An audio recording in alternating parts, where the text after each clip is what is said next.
Bonjour et bienvenue dans cette nouvelle vidéo. Aujourd'hui, nous allons voir comment gérer les critiques auxquelles vous allez devoir faire face si vous vous exposez bien sûr sur Internet et que vous avez une entreprise, des projets, quelque chose que vous proposez sur Internet et encore d'autant plus si vous vendez des choses, vous allez avoir nécessairement à un moment donné, plus vous aurez de contact avec les gens et ça c'est très bon signe, plus vous aurez des gens qui vont critiquer votre manière de faire, votre manière de proposer vos propositions en termes commerciaux et surtout la manière dont vous les servez et souvent ça va être des insatisfactions sur cette manière de les servir et faut pouvoir accueillir ces critiques-là, il faut savoir les gérer, tout ça pour ne pas le vivre trop mal et tout ça pour ne pas en dépenser trop d'énergie et voire ne pas avoir trop de doutes sur ce que vous faites et comment vous le faites,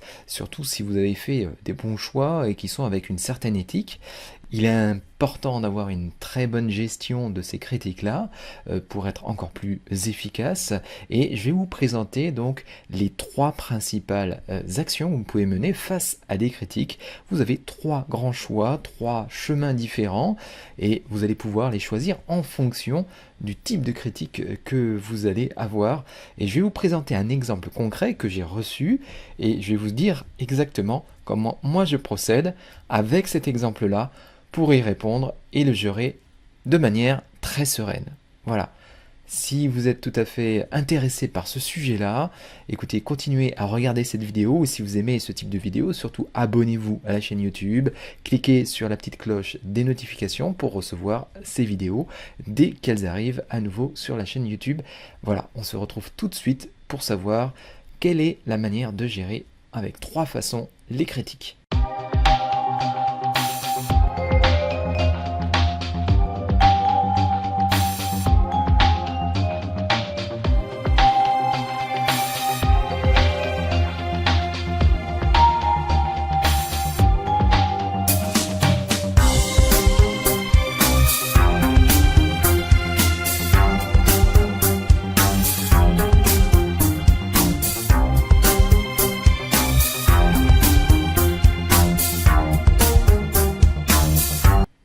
Alors que ce soit sur Internet ou dans la vie de tous les jours, vous aurez toujours des gens qui vont être insatisfaits de la manière dont vous allez agir, et ça c'est normal.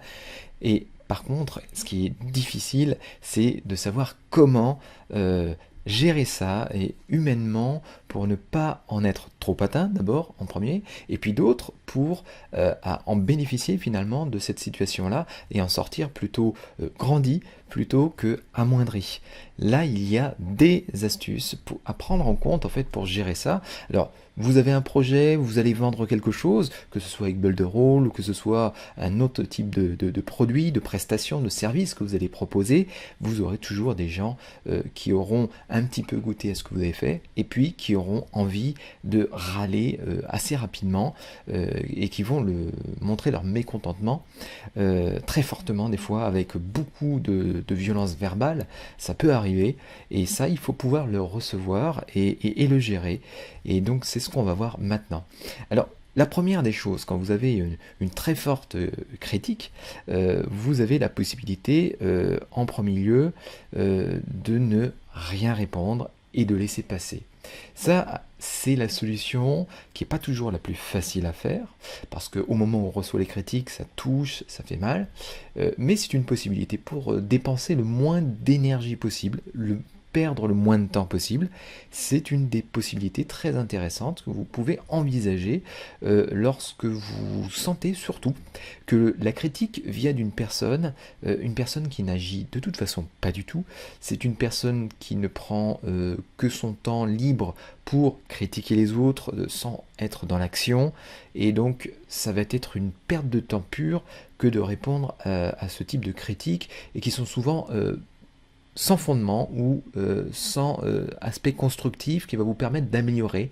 Alors à ce moment-là, l'une des meilleures solutions, c'est celle-ci, c'est de laisser glisser, de passer à autre chose et de consacrer votre temps et votre énergie à ceux qui veulent agir avec vous. Ça, c'est ce que vous leur devez. Et donc, il faut laisser passer tout simplement et voir quels bénéfices vous donnez réellement à ceux que vous accompagnez dans leur projet, tout simplement. Donc ça, c'est la première des grandes idées. Je pense que c'est la plus efficace, la plus simple à gérer, pas forcément la plus intuitive qu'on utilise. C'est peut-être la deuxième qu'on utilise le plus souvent, c'est d'essayer de répondre aussi de manière cette fois-ci plus violente aussi, en contre-argumentant, en essayant voilà, de faire passer un petit message de colère, en étant soi-même agacé, énervé, sur le vif. Et là, c'est une technique, celle-ci, ça passe pas souvent, ça va vous prendre de l'énergie, ça va pas forcément faire un très bon effet sur la personne qui va le recevoir, ça va pas être forcément efficace, ça va pas faire ramener la personne et lui faire rendre raison pour peu qu'elle ait eu tort. Mais par contre, ça peut avoir comme avantage et bénéfice de vous décharger un petit peu de tout l'impact négatif qu'a eu cette critique sur vous. Donc ça peut être intéressant uniquement si vous avez besoin de faire cette décharge émotionnelle, d'avoir comme ça une forme de catharsis, on va dire ça, pour employer des termes un peu psychologiques, et qui vous libère tout simplement de cette charge où vous gardez en vous la chose. Donc ça peut être intéressant dans ce cas-là, mais évidemment, ne comptez pas à ce que ça améliore la situation, ça ne peut que rompre encore plus fortement la communication avec cette personne. Donc cette deuxième solution ne présente pas beaucoup d'intérêt, peut-être que temporairement, une fois en passant, ça peut être au moins de vous soulager. Mais la troisième solution que je voulais vous donner, mais avant de donner cette troisième solution que j'ai choisie là, en l'occurrence sur un cas très précis, je vais d'abord vous présenter ce cas-là qui m'est arrivé très récemment, hein, qui est un cas assez classique, mais qui a certaines subtilités et qu'il faut savoir gérer.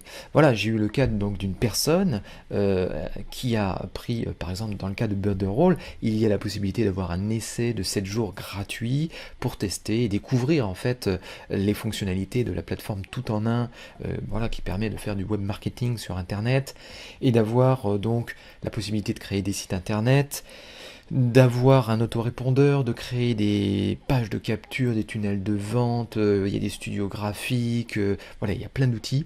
Ce qui fait que c'est une plateforme extrêmement riche, mais qui est d'origine américaine, et donc la plupart des vidéos qui sont fournies d'office gratuitement avec cette plateforme sont plutôt en anglais, et donc les Français peuvent se sentir un petit peu dépourvus pendant ces 7 jours s'ils ne s'engagent pas finalement avec un réseau, une communauté comme celle dans laquelle je suis, et qui aide ses affiliés. Et tant que ces personnes ne s'engagent pas, je ne propose pas tout simplement d'accéder aux bonus et à l'ensemble des ressources en français qu'on fournit gratuitement et qui a une valeur commerciale. J'ai des formations complètes sur Udemy qui permettent de réaliser de très très bonnes choses avec Builderall, et tout ça je le vends, et donc c'est pour des gens qui ne s'engagent pas, qui font que du gratuit, qui peuvent partir à tout moment. Ce sont des choses qu'on garde de côté dans notre réseau avec les partenaires, et c'est normal, hein, ça fait partie des ressources très très importantes, mais voilà, ça ne plaît pas, et donc forcément, de temps en temps, il arrive que les gens se plaignent, qui montrent leur insatisfaction, et qui traitent tout simplement des gens comme moi d'escrocs, et c'est compréhensible.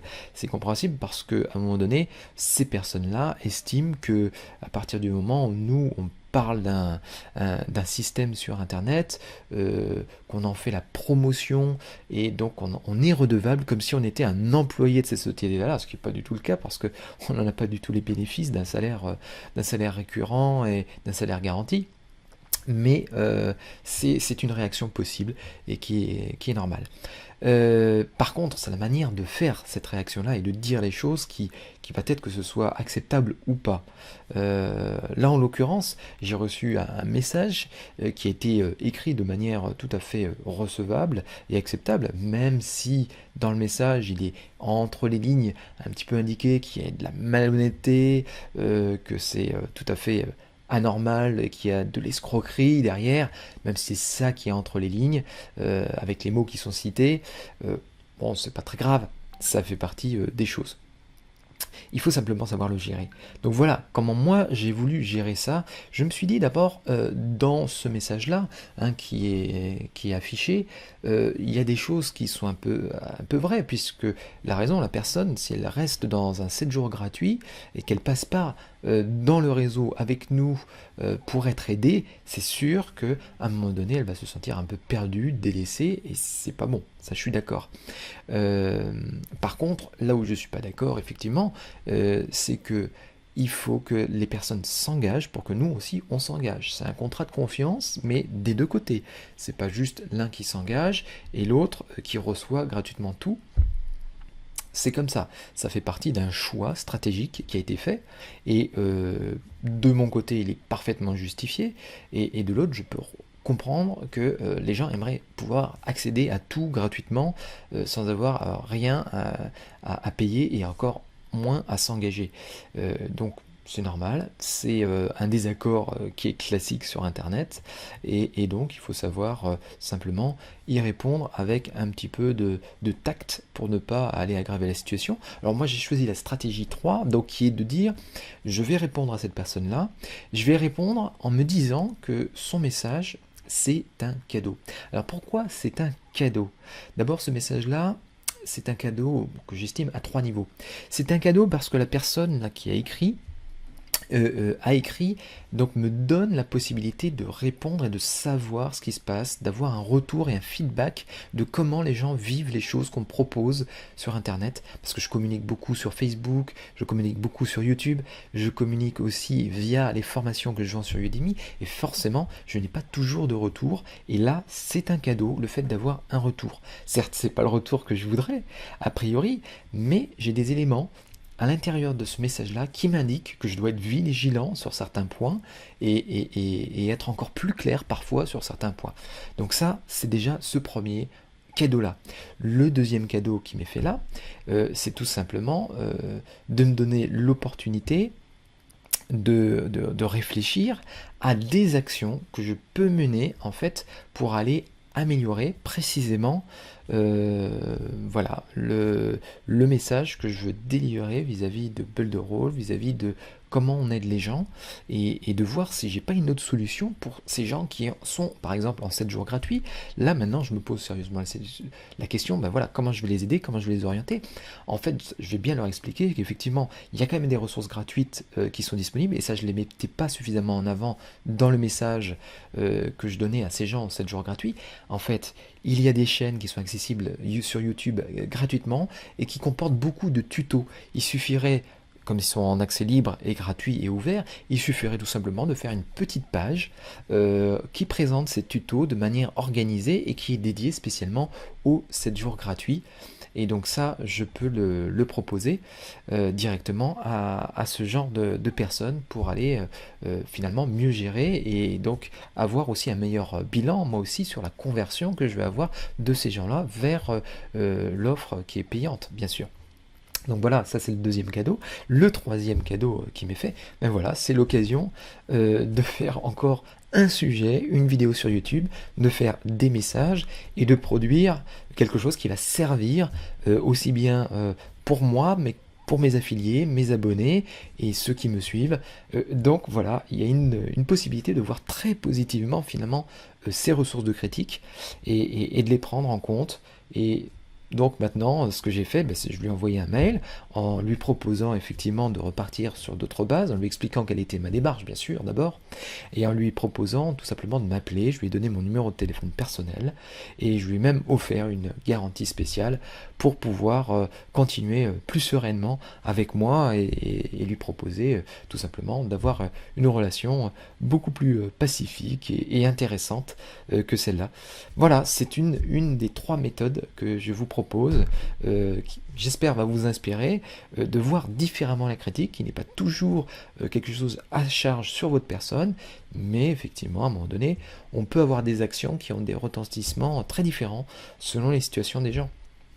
Et ça, il faut l'accepter quand on s'expose, voilà, et qu'on propose des choses surtout payantes et à un public français, mais comme tout public, après tout, les critiques elles viennent de partout, c'est normal, tout à fait. Voilà, j'espère que vous avez apprécié ces possibilités-là, que ça vous ouvre d'autres idées pour vous-même qui vont être encore créatives. N'hésitez pas à laisser des commentaires d'ailleurs sur ces critiques-là, vous en avez peut-être vécu, vous avez peut-être géré différemment la chose, je serais très intéressé d'avoir vos retours là-dessus, et surtout abonnez-vous à cette chaîne-là si vous aimez ce genre de vidéos, cliquez sur la petite cloche pour recevoir les notifications. Voilà, je vous dis à très bientôt, et surtout gérez bien vos critiques avec une grande sérénité, et puis pour ceux qui aiment ça, il y a aussi la communication non violente.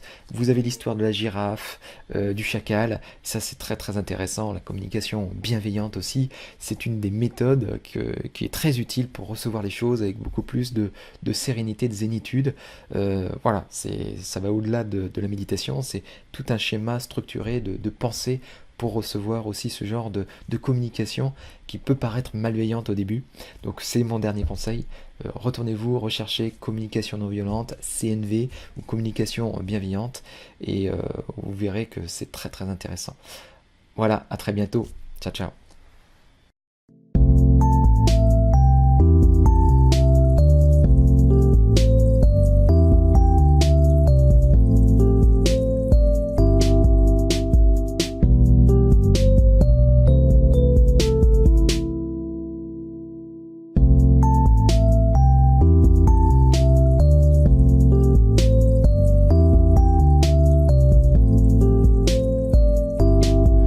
Never mind. Oh,